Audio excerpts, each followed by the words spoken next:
What's going on, everybody? Welcome back to the channel. This is part two of three of my arsenal. First one was my PFS setups. Now this is the vertical stuff. This is all my vertical rods. As you'll see, there's a trend on what I use for vertical presentations.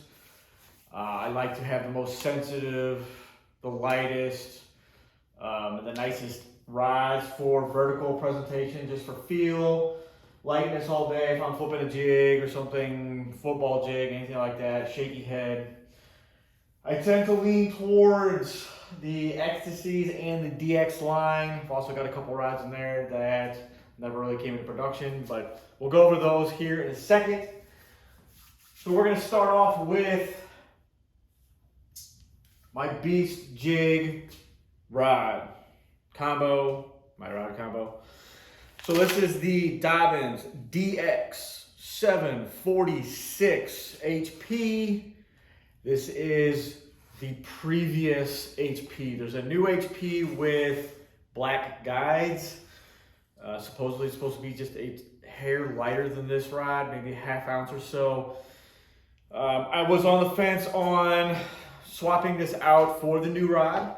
I talked to Bryce at Dobyns when I was there a couple weeks ago, and I decided to keep this rod. He said that the previous generation is just a hair stiffer and a little bit stronger than the new generation. I didn't really see the new one and fish it, so I don't know firsthand, but come from him, that's what I stayed with the original one. This is like the third generation, but the previous generation. And I'm typically throwing big jigs, either big football jigs or big flipping jigs. This is a 7/8 Pro Mega from Omega with the Biospawn in black blue chartreuse.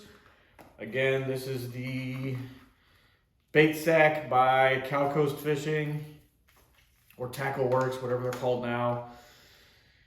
I've got it loaded with, I think this is 22 pounds, Lake Fork Floor Hybrid Pro. It's 22, 32, whatever their break strength is, with a Daiwa Steez limited 8:1 gear ratio with the carbon handle, a little bit of trick barks on it. ZPI spool, it's a really fast spool, that's why I've got it set to 10 braking on it. Incredible spool, it's a little bit deeper than the SV spool that comes with it, so I can make longer casts and keep a little bit thicker line on it. It kind of evens out. Fantastic combo. This is an absolute monster combo for flipping and pitching, especially this time of year around here when the fish are on beds. It actually has enough power to just rip them out and boat flip them. Next up is an Xtasy, and pretty much the rest of my stuff is going to be an Xtasy or similar. This is the 724, and yes, it does have a swim bait on it. It has the Mega Bass Mag Draft 5-inch. I've been throwing the 5-inch on the 724 the last few days. Nicked it up a little chartreuse. I need to find a new hook for it because it is beat to crap.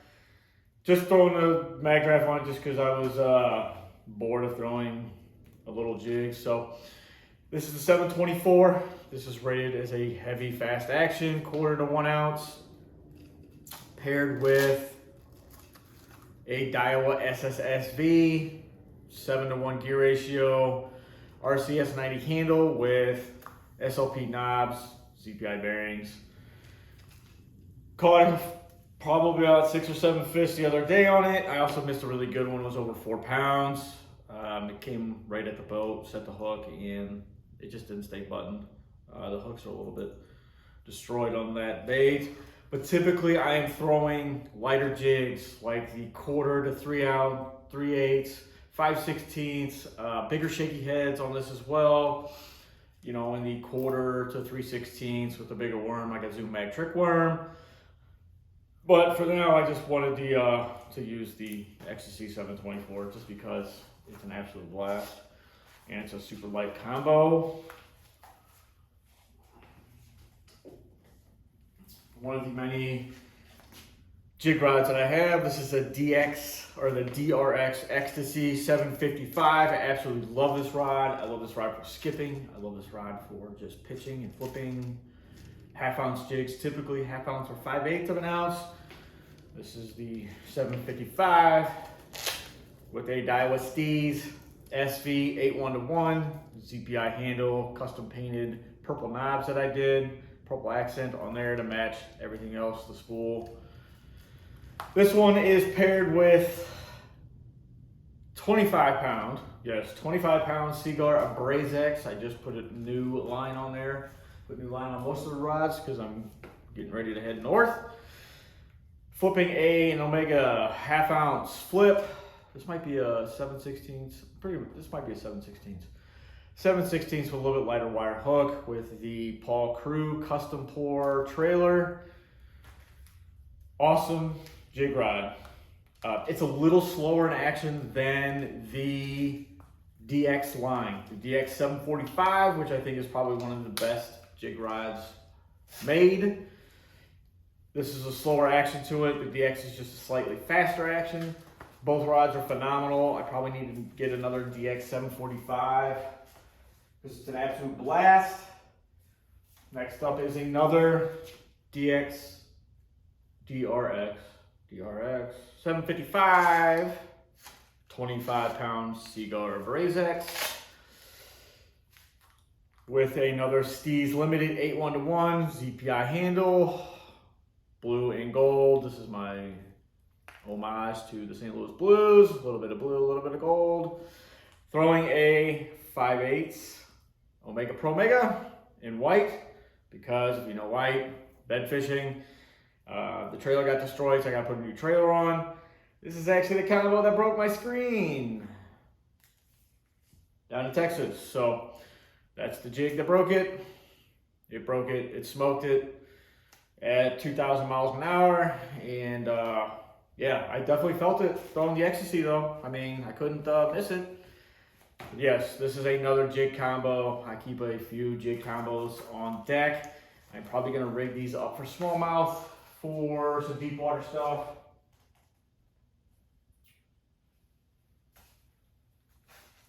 Another Xtasy. This is the 725. So that's a 7'5" 5-power, and this is a 7'2" 5-power. This is a phenomenal skipping jig rod. In close, tight, pitching and flipping reeds, laydowns, flipping, skipping docks, behind dock cables.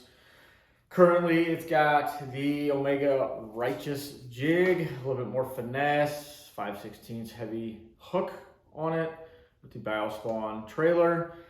It's in straight up watermelon black or green pumpkin black with the green orange. Paired with yet another Daiwa Xtasy Limited 8-1-1. I've got a few of them with a RCS 90mm carbon handle, fully tricked out.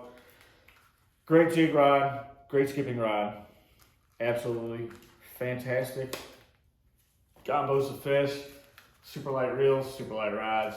It also looks pretty mean with the chrome and black, kind of all matches. And then matching rod sleeves, keep everything in order. This is an absolutely blast of fish combo. This is gonna be super fun up north for smallies. I used it last year, later last year. This is the Xtasy 723. This thing is so fun to throw. Paired with a Daiwa Pixie Type R. Carbon handle, this is all factory stock. The only thing I'm gonna do is I need to change the line out. I need to get some more 14-pound. You probably need to get Tatsu 14 or, yeah, probably Tatsu 14. Because I've got the line onto a leader and not going through the guides, all that kind of stuff. I'd rather just have straight line all the way through. Throwing an X-Zone tube. I throw tubes quite a bit around here, even pretty much through March to November. Doesn't really matter. Awesome reel. This is a 6:8-to-1 gear ratio. 6:8-to-1 or, yeah, 6:8-to-1 gear ratio. This thing is an absolute feather to use. Great rod, great combo. Super fun. The Pixie palms really well. If you can see, it's super small. Awesome combo. Great for tubes. Great for weightless Senkos, small jigs like the Baby J's, anything in that 3/16. This will do a 1/4 to 3/4 ounce, medium heavy. Awesome little combo for light stuff, weightless flukes if you really wanted to. But absolute blast to fish. And then these two right here are Xtasys. They're the prototypes of what is now the Xtasy. These were the Zeta line. You've seen them like a decade ago. But this is matched. They color coordinate them to be in the Champion Series, so nobody would know that we were using prototypes. This is a 4-power, so this is a 794. This is my football jig rod. This is all I use it for, is football jigs and dragging football style baits like a wobblehead. So this is a 794, throwing, make a 1/2 ounce football jig with the missile D-bomb. A little chewed up, caught a bunch of fish on it recently. That is the Choby Craw, paired with one of the nicest reels you can get right now, and that is the new Daiwa Zillion 8.5-1. This is actually the Japanese reel, so it's got aluminum gears opposed to the one you buy in the States, which has brass gears. Phenomenal reel. It palms extremely well. It casts extremely well. It's smooth. For $350 retail, you can find cheaper than that. This is probably one of the best reels Daiwa makes. It is an awesome, awesome casting reel, cranking reel. Great reel. But that's my football combo. Yes, I've got reel covers on all of them. It's my custom TH Customs one of a kind. I keep my reels clean, nice. I work on them enough, so I see enough dirty crap that I just want to keep all my stuff clean. And last but not least, another proto Xtasy Zeta, mirrored in the Champion Series. It even says Champion Series here, but it's got the cool painted reel seat, if you can see that. This is a 755. This is the original to that. This was actually a little bit lighter than what is today, the 755. This is probably a 754 and a half. A little bit lighter power, but I use it for Texas rigs. Texas rigging only. This is a Texas rig. This has got a 1/4 ounce on it. I think it's a 1/4, just 3/8. Texas rigs only. This has 22-pound Fork Hybrid Pro on, again, a Daiwa Steez Limited. Carbon handle, purple accents, all this stuff. I bought it like this. It came with the purple spool. Bought it from a customer for dirt cheap. Awesome reel. But these prototypes are amazing, super light. They're just the Xtasys, different colors. You can't find them, so that is it. 755. We've got 3 755s, a 725, a 6-power. I need to get a longer rod for like punching and flipping. I need to get like a 795 DX. I wish Gary would make a 756 or 776 Xtasy. I wish they would make a 721 Xtasy, a 722 Xtasy. Those would be amazing Neds. It'd be amazing light jigs. It'd be great. 2-power would be awesome for shaky heads. Some really light shaky heads like the 8th to like a little bit heavier. But yes, that is my vertical stuff. I try to keep it vertical. The Champions are great for vertical stuff. The Cadens are great for vertical stuff as well. But that's what I'm going for. So I throw a lot of jigs. Smash it up, guys. I appreciate you guys for watching. And we got one left. It's all moving baits. They're somewhere under here. I got new tires for the trailer I got to put on before I go north. And then that's it. Talk to you guys later. Peace.